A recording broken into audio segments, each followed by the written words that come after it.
Have you ever felt like you're living someone else's life? Like every decision you make is filtered through the expectations of parents, partners, friends, society, even strangers on the internet? What if I told you that the moment you stop doing that, everything changes? Not in some distant future, but immediately, right now, in ways both terrifying and liberating. Today, we're going to explore what actually happens when you finally choose yourself above all else. And we're going to do it through the lens of one of the most profound thinkers of the 20th century, Alan Watts, a philosopher who spent his life trying to wake us up from the trance of living for everyone but ourselves. But let's be clear about something from the start. Choosing yourself isn't what you think it is. It's not about becoming selfish or cruel. It's not about abandoning everyone you love or turning into some narcissistic monster. In fact, as Watts would tell you, it's quite the opposite. The people who truly choose themselves, who live from their authentic center, are often the most genuinely generous people you'll ever meet. Because they're not giving from depletion, they're not performing kindness for applause. They're simply being what they are. So let's begin with the world most of us actually live in. The world before you choose yourself. You wake up in the morning, and before your feet hit the floor, the thoughts begin. What do I need to do today? Who do I need to please? What will they think if I don't respond to that message? Should I go to that event I don't want to attend? I should work out, I should eat better, I should be more productive, I should be different than I am. Notice that word, should. It's the soundtrack of a life lived for others. Should is the voice of 1,000 external expectations crystallized into a single syllable that follows you everywhere. You should take that job because it looks good. You should date that person because they're appropriate. You should post that thing on social media because everyone does. You should have your life figured out by now. And beneath all those shoulds is a deeper, more painful question that most people never consciously ask themselves but feel every single day. Am I enough? Am I acceptable as I am? Will they still love me if I stop performing? This is the trap, and it's exhausting. Living for external validation is like running on a treadmill that speeds up every time you think you're catching up. You can never rest because the finish line keeps moving. Your boss wants more. Your family wants something different. Your partner needs you to change. Society has new standards every week, and somewhere deep inside, you're collapsing under the weight of it all. Watts saw this clearly. He watched millions of people, especially in the West, contorting themselves into shapes that didn't fit their true nature, trying desperately to squeeze into the narrow definitions of success and goodness that culture handed them. And he noticed something fascinating. The harder people tried to be good, to be acceptable, to be worthy, the more miserable they became. Not because being good is wrong, but because they were trying to be good for the wrong reasons. They were performing goodness to earn love, rather than expressing it naturally from who they already were. Think about your own life for a moment. How many of your daily actions are genuinely yours? How many choices come from your actual desires, your real values, versus coming from fear? Fear of judgment, fear of rejection, fear of being seen as selfish or lazy or wrong. Most people, if they're honest, would admit that a huge percentage of what they do every day has nothing to do with what they actually want, and everything to do with managing other people's perceptions of them. You go to dinner with people you don't particularly enjoy because saying no feels impossible. You stay in a job that drains your soul because quitting seems irresponsible. You hide your real opinions in conversations because disagreement might make you unpopular. You pursue goals that sound impressive but leave you empty. You maintain relationships that died years ago because ending them would make you the bad guy. You smile when you want to scream. You say yes when you mean no. You shrink yourself to fit into spaces that were never meant for you. And here's what Watts understood that most people miss. This isn't just uncomfortable or inconvenient. This is a profound existential crisis. Because when you live entirely for others, when you make yourself into whatever shape they need you to be, you lose contact with something essential. You lose contact with yourself, not in some abstract philosophical sense, but in a very real, tangible way. You stop knowing what you actually feel, what you actually want, what you actually believe. The voice of your authentic self gets quieter and quieter until one day you realize you can't hear it at all anymore. This is the spiritual death that Watts warned about. You're alive, you're breathing, you're going through the motions, but something vital has been sacrificed. The unique perspective that only you have, the particular flavor of consciousness that is your contribution to the universe, has been buried under layers of performance and pretense. And society encourages this. Of course it does. A society of people pleasers is easier to manage. People who are desperate for approval don't rock the boat. They follow rules, they buy things to signal status, they conform to norms even when those norms are absurd. The system runs more smoothly when everyone is performing their assigned role rather than expressing their authentic nature. But here's where it gets interesting. Because Watts didn't just identify the problem, he pointed to something deeper, something that most people never question. He asked, who is this self that you're abandoning? What is this authentic you that's being buried? And his answer might surprise you. Most people think of the self as a fixed thing, a little person inside your head, separate from everything else, trying to survive in a hostile world. This is the ego, the isolated individual, the separate self that society teaches you to believe in from childhood. You are you, and everything else is not you. You end at your skin. Your job is to protect yourself, advance yourself, make something of yourself. But Watts spent decades studying Eastern philosophy, particularly Zen Buddhism and Taoism. And he came back with a radically different understanding. What if that separate self is an illusion? What if you're not an isolated fragment of consciousness dropped into an alien universe, but rather an expression of the universe itself? A wave inseparable from the ocean? This isn't just poetic metaphor. Think about it practically. Your body is built from atoms that were forged in stars. The oxygen you breathe was produced by trees. The thoughts in your mind use language you learned from culture.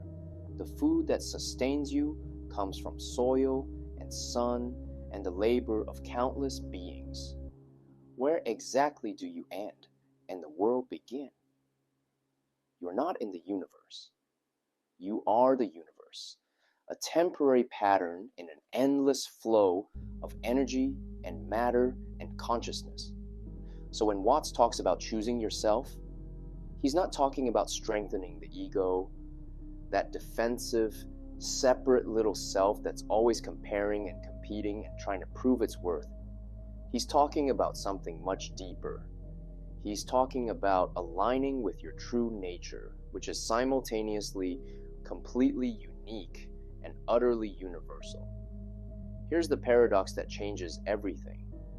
The more deeply you connect with what you truly are, the less separate you feel from everything else. The more authentically yourself you become, the more you realize there's no conflict between your well-being and others' well-being. They arise together. Your flourishing and the flourishing of life around you aren't competing interests. They're the same movement. But you can't know this intellectually. You have to live it. And that means making the terrifying choice to stop performing, stop contorting, stop sacrificing your essential nature on the altar of others' expectations. It means choosing yourself. So what actually happens when you do this? What happens in the days and weeks and months after you finally say, enough, I'm going to live from what I actually am rather than what everyone wants me to be? The first thing that happens is discomfort. Let's not romanticize this. When you start setting boundaries, when you start saying no to things that don't align with you, when you stop performing your usual role in people's lives, there's pushback. People are used to the version of you that serves their needs. When that version starts to dissolve, they notice. And often, they don't like it. Your family might accuse you of being selfish. Your friends might distance themselves. Your partner might feel threatened. Your colleagues might see you as difficult. The people who benefited from your self-abandonment will often be the loudest voices telling you to go back to how you were. And their disapproval will hurt because you're still human, still wired for connection, still carrying all the conditioning that says being liked is more important than being real. This is the gauntlet you have to walk through. There's no way around it. Choosing yourself means facing the fear that you might lose people, that you might be rejected, that you might end up alone. And sometimes you do lose people. Not everyone can handle your authenticity. Some relationships were built entirely on your willingness to abandon yourself. And when you stop doing that, those relationships collapse. Watts would say, this is necessary. Because what you're discovering is which connections are real and which were transactions. When you stop performing, stop giving from depletion, stop twisting yourself into acceptable shapes, you find out who actually loves you and who just loved what you could do for them. This can be devastating. It can also be the most liberating discovery of your life. Because here's what happens next. After the initial shock, after some relationships fall away and others get tested, something remarkable begins to emerge. Space, energy, lightness. The exhaustion that was your constant companion starts to lift. And you realize how much energy you were spending on maintenance, on managing perceptions, on being what you thought you should be. Now that energy is available for something else. What Watts observed, and what you'll discover if you're brave enough to choose yourself, is that authenticity is wildly efficient. When you're not maintaining a false persona, when you're not constantly calculating how to present yourself, when you're simply being what you are, life becomes dramatically simpler. You're not carrying around multiple versions of yourself anymore. There's just one. And that one takes far less energy to maintain because it's not being maintained. It's just flowing naturally from your actual nature. This is when the second major shift happens. Your desires change, not because you're trying to change them, but because when you're no longer seeking external validation, you stop wanting the things you wanted only because they would impress others. The expensive car loses its appeal. The prestigious career path feels hollow. The perfect relationship that would make everyone envious seems ridiculous. You start to notice what you actually enjoy, what genuinely lights you up, regardless of whether anyone else understands or approves. This is both freeing and disorienting, because you might discover that what you actually want looks nothing like what you thought you wanted. You might realize that the life you've been building is someone else's vision of success, not yours. And now you have a choice. Keep building the wrong life because you're already invested in it, or start over, building from what's actually true for you. Watts would remind you that you're not starting over at all. You're starting for the first time. Everything before was preparation, was learning what doesn't work. Now you're beginning from a place of honesty, which means whatever you build will actually be yours. And here's where it gets really interesting. When you start living from your authentic center, when you stop abandoning yourself to please others, you become magnetic in a completely different way. Not to everyone, but to the right people. Because authenticity recognizes authenticity. The people who are also brave enough to be themselves are drawn to you, not to who you're pretending to be, but to who you actually are. And these connections, these relationships forged in mutual genuineness, are deeper and more nourishing than anything you experienced when you were performing. You also become more creative. This isn't mystical, it's practical. Creativity requires access to your genuine feelings, your real perceptions, your unique perspective. When you're constantly censoring yourself, editing yourself for approval, that access is blocked. But when you choose yourself, when you give yourself permission to see what you actually see and feel what you actually feel, your creative channels open, ideas flow, solutions appear. You start contributing things that only you could contribute because they're coming from your actual experience, not from what you think others want to hear. Watts talked about this as spontaneity, the ability to respond naturally to what's happening rather than always calculating and strategizing. When you're living for yourself, living from your true nature, you become spontaneous, not reckless or impulsive, but genuinely responsive. You say what wants to be said. You do what wants to be done. You move with life rather than against it. This doesn't mean life becomes easy. Challenges still arise. Difficulties still appear. But your relationship to them changes. When you're no longer spending energy maintaining a false self, you have more resources to deal with actual problems. And you deal with them more effectively because you're not approaching every situation with the question, how do I look? You're approaching with the question, what does this situation actually require? There's also something that happens internally that's hard to describe but impossible to miss once you experience it. When you finally choose yourself, when you stop fragmenting your consciousness to meet everyone's different expectations, you become integrated. The war inside yourself ends. The constant negotiation between what you want and what you should want stops. You're no longer divided against yourself. And this integration, this internal coherence, feels like coming home after a lifetime of wandering. Watts called this the wisdom of insecurity.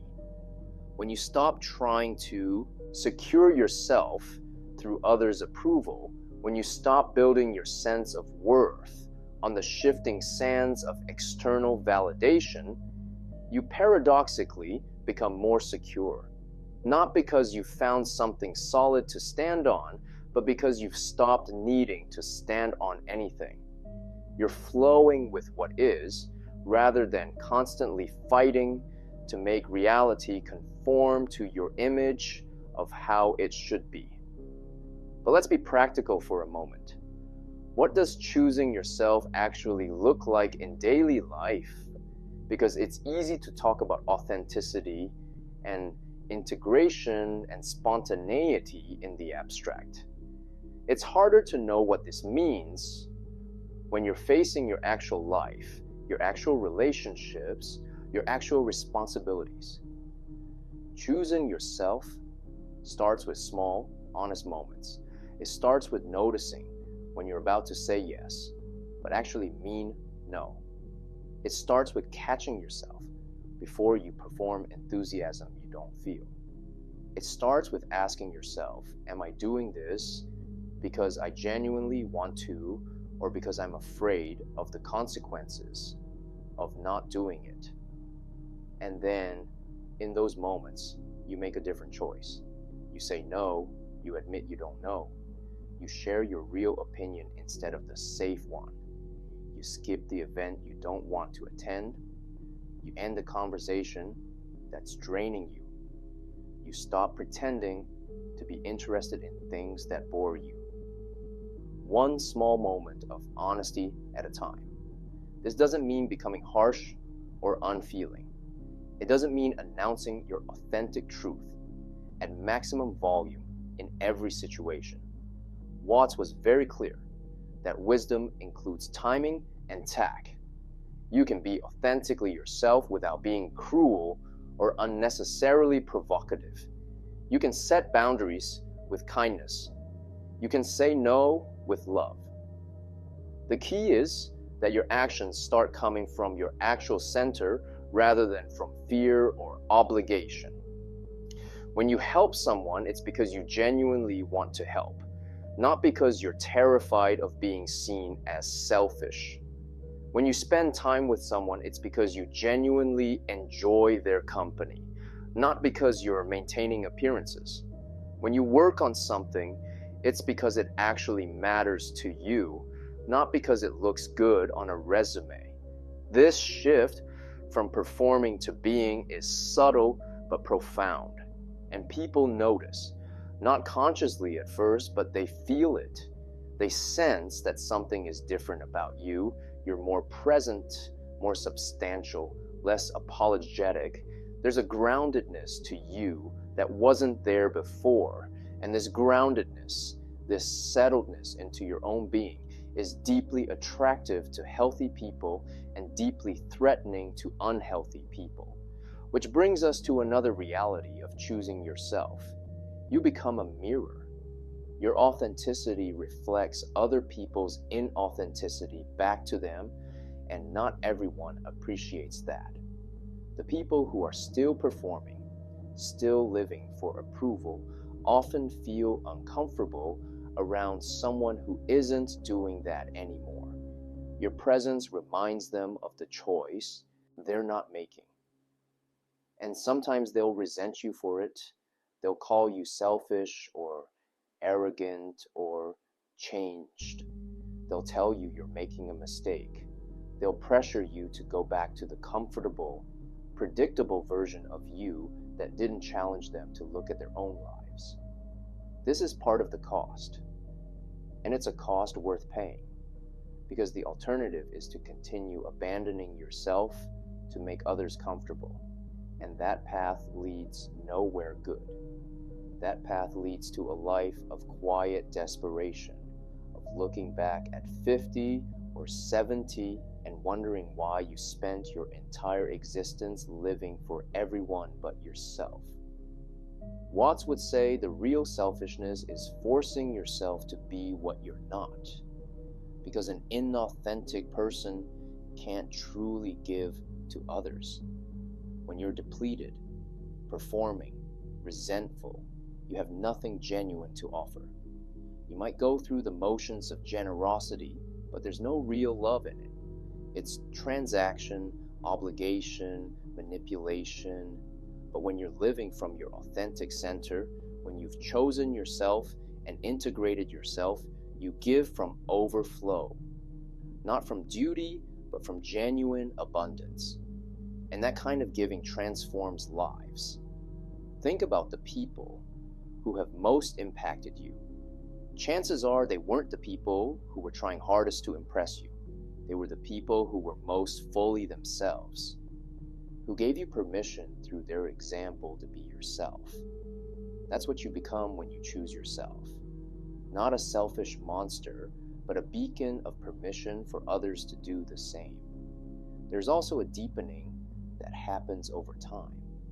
At first, choosing yourself feels active, deliberate, like you're constantly making difficult decisions to honor your truth. But as months and years pass, it becomes more natural. Authenticity stops being a choice you make and becomes who you are. The effort falls away. You're not trying to be yourself anymore. You just are yourself, and everything flows from that. This is what Watts meant by effortless action, by the Taoist principle of Wu Wei. When you're aligned with your true nature, action becomes effortless, not because nothing is difficult, but because you're not fighting yourself anymore. The internal resistance dissolves. You're no longer doing one thing while wishing you were doing another, saying one thing while thinking another, showing one face while hiding another. You're unified. And unified action, even when challenging, doesn't carry the same exhausting quality that conflicted action does. You also develop what Watts called a sense of humor about yourself. When you're desperately trying to maintain an image, trying to appear a certain way, everything feels heavy and serious. You can't laugh at yourself because any crack in the facade feels threatening. But when you've chosen yourself, when you've accepted that you're not perfect and you're not trying to be, you become lighter. You can laugh at your mistakes. You can acknowledge your limitations. You can be wrong without your whole identity collapsing. This lightness, this ability to not take yourself too seriously, is one of the great freedoms of authentic living. Now, some people hear all this and worry. They think, if I choose myself, if I stop living for others' approval, won't I become completely self-centered?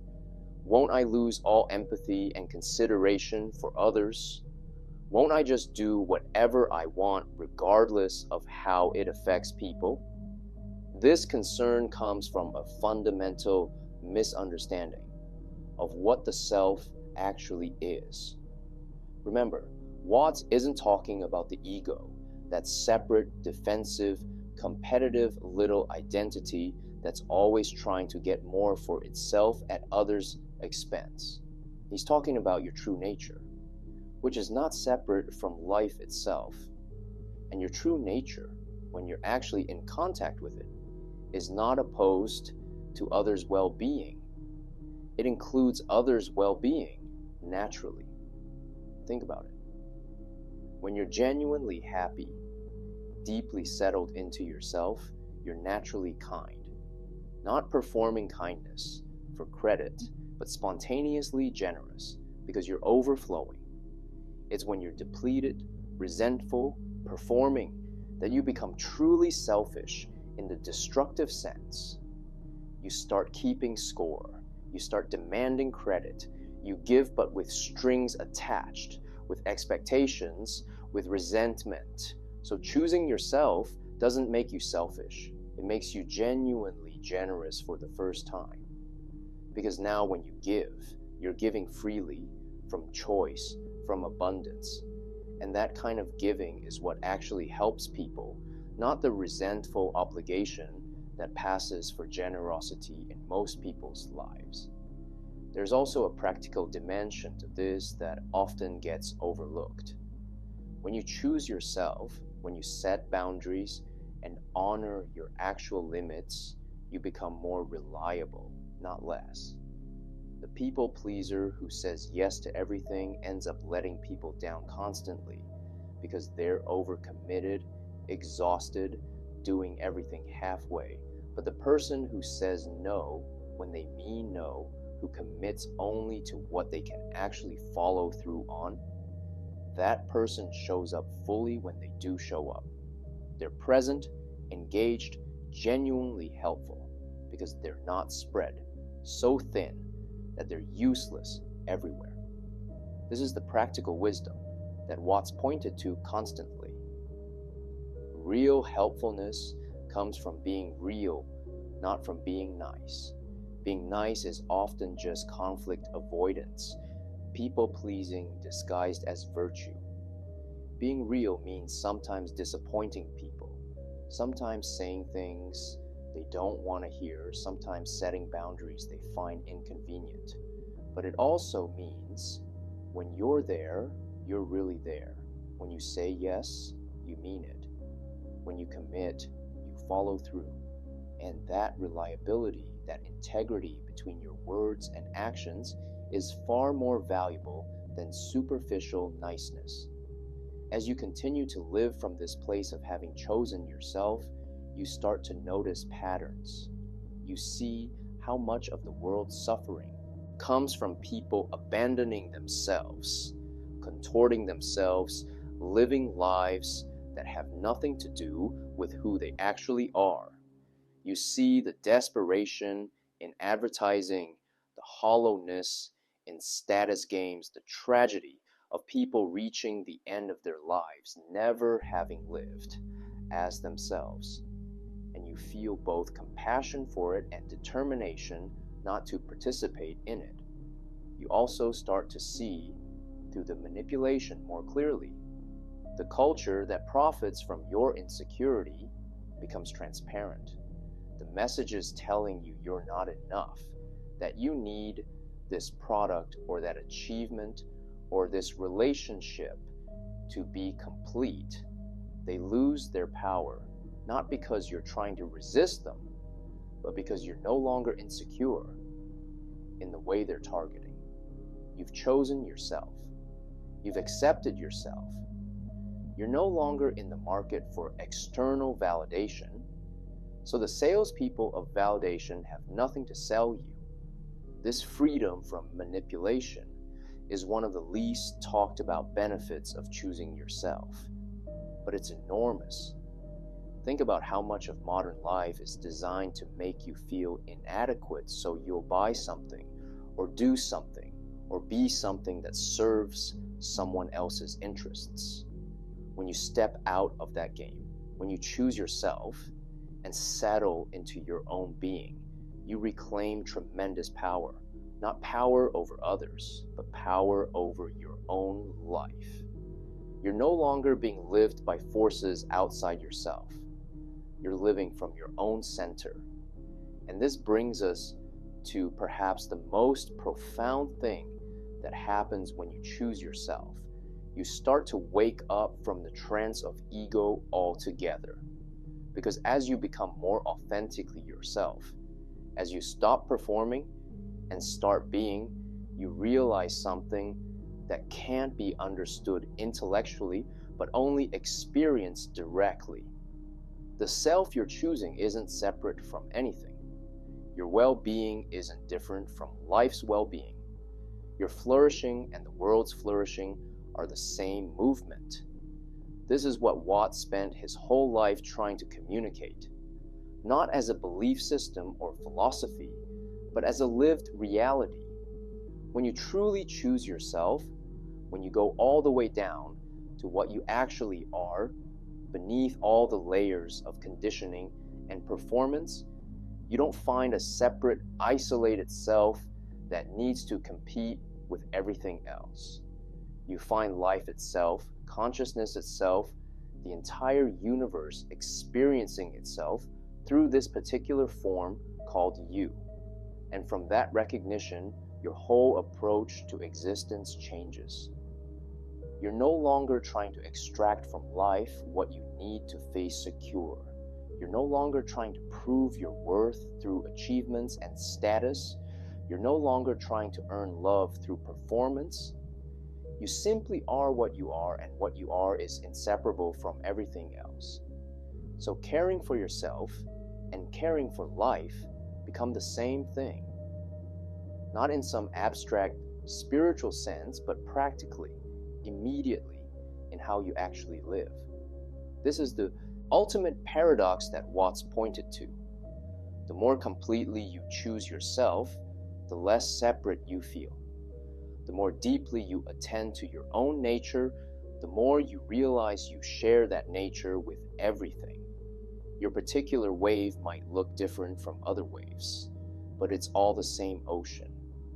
And knowing that changes how you move through the world.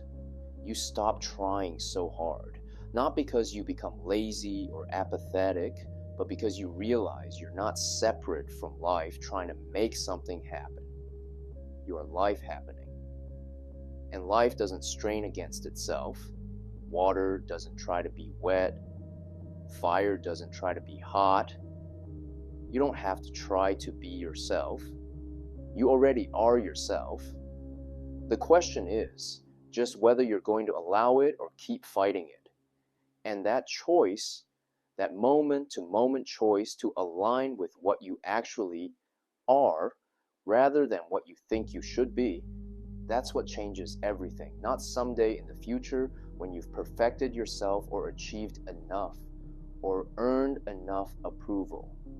Right now, this moment, every moment you choose yourself, every moment you trust your own experience, your own perception, your own nature, you step more fully into life. The people who love you for who you actually are will celebrate this. The people who needed you to be someone else will resist it. And that's how you know who's who. That's how you sort your life into what's real and what's performance. And as the performance falls away, as you let go of the people and places and patterns that required you to abandon yourself, something new emerges. Not something you build or achieve, but something that was always there, waiting for you to stop covering it up. Your actual life, your actual self, not the projected image, not the perfected future version, not the acceptable edited highlight reel. Just what you actually are right now, in all your imperfect, unrepeatable, completely unique reality. And here's what Watts would want you to understand. You don't choose yourself once, and then you're done. It's not a destination you arrive at. It's a continuous practice, a moment-to-moment remembering. Because the pressure to abandon yourself never fully disappears. Culture keeps trying to recruit you back into the performance. People keep expecting you to play your old role. Your own conditioning keeps whispering that it's not safe to be real. So you choose yourself again, and again, and again. Each time, it gets easier. Each time you have more evidence that it works, that authenticity is actually sustainable, that you can survive, and even thrive without constant approval. But it remains a choice, an active engagement with what's true for you rather than passive acceptance of what's expected. This is the path, not to some enlightened state where everything is perfect and resolved, but to an ongoing, dynamic relationship with your own existence. You're not trying to become something other than what you are. You're simply allowing what you are to be expressed fully, without apology, without contortion, without the exhausting effort of maintenance and performance. And as you do this, as you practice choosing yourself, you become an invitation for others to do the same. Not by preaching or convincing, but simply by example. Your presence says it's possible to live this way. It's possible to be real, to set boundaries, to honor your actual nature, and not only survive, but flourish. And some people will see that and recognize something in themselves. They'll see your freedom and remember their own imprisoned authenticity. And they'll begin their own journey of choosing themselves. This is how change happens, not through mass movements or grand declarations, but through individuals having the courage to stop performing and start being, one person at a time, waking up from the trance of living for external validation and remembering what they actually are. Watts believed that this remembering, this return to authenticity, was the most important thing a person could do. Not because it serves some larger purpose or achieves some grand goal, but because it's the only thing that's actually real. Everything else is shadow play, performance, distraction. But being what you actually are, that's the only genuine thing available.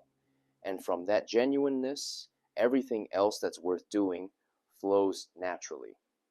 So, what happens when you finally choose yourself above all else? Everything changes and nothing changes. The circumstances of your life might shift dramatically or barely at all. You might end relationships, change careers, move to a new place, or you might stay exactly where you are. The external details matter less than you think. What changes is you, how you relate to your life, how you move through your days, how you respond to challenges, how you connect with people, how you experience your own existence. You stop performing and start being. You stop seeking and start resting in what you already are. You stop trying to earn worth and accept that you're already worthy, not because you've achieved anything, but simply because you exist. And from that place of accepted, chosen, fully embodied selfhood, you finally have something real to offer the world. Not your performance, not your image, not your desperate attempts to be liked and approved of, but your actual presence, your unique perspective, your genuine contribution, the thing that only you can give because it can only come from being fully, completely, unapologetically yourself. This is what Alan Watts spent his life pointing toward. Not a technique or method, not a belief system or philosophy, but a direct recognition of what you actually are beneath all the layers of conditioning and pretense. And the invitation he extended, the same invitation being extended to you right now, is simply to look, to notice who's actually here, what's actually true, what you actually are when you stop trying to be anything else. You might discover, as Watts did, that the self you've been abandoning is the same self the entire universe is expressing, that your flourishing and life's flourishing are inseparable, that choosing yourself isn't selfish, but sacred, that being what you are is the only real choice you have. Everything else is postponement. Everything else is waiting for permission that will never come. Everything else is building a life that looks good but feels empty. The moment you choose yourself, really choose yourself, above the approval of parents and partners and society and strangers, that's the moment your actual life begins. Not someday when you're ready, not after you've prepared enough or achieved enough or become enough. Now, right now, in this moment, the permission you've been waiting for, you're the only one who can give it. And the life you've been postponing, it's the only one you have. So choose yourself. Choose yourself fully, completely, without reservation. Not because you're perfect or because you have it all figured out, but precisely because you don't and never will. Choose the messy, complicated, imperfect reality of what you actually are over the polished image of what you think you should be. Choose the uncertain path of authenticity over the safe route of performance. Choose yourself and watch what happens. Watch how life responds when you finally stop fighting it and start flowing with it. Watch how people respond when they meet someone who's actually real instead of carefully curated. Watch how you feel when you finally stop carrying the impossible weight of everyone's expectations and just be what you are. This is the great adventure Watts invited everyone to. not to some distant spiritual realm, but into the immediacy of your own authentic existence, right here, right now, exactly as you are. The journey of 1,000 miles begins with a single step, and that step is simply this: choose yourself. And then see what happens. The answer won't come from these words or any words. It will come from the living of it, from the courage to actually do it in your own life. So go ahead, choose yourself. The world is waiting, not for who you think you should be, but for who you actually are.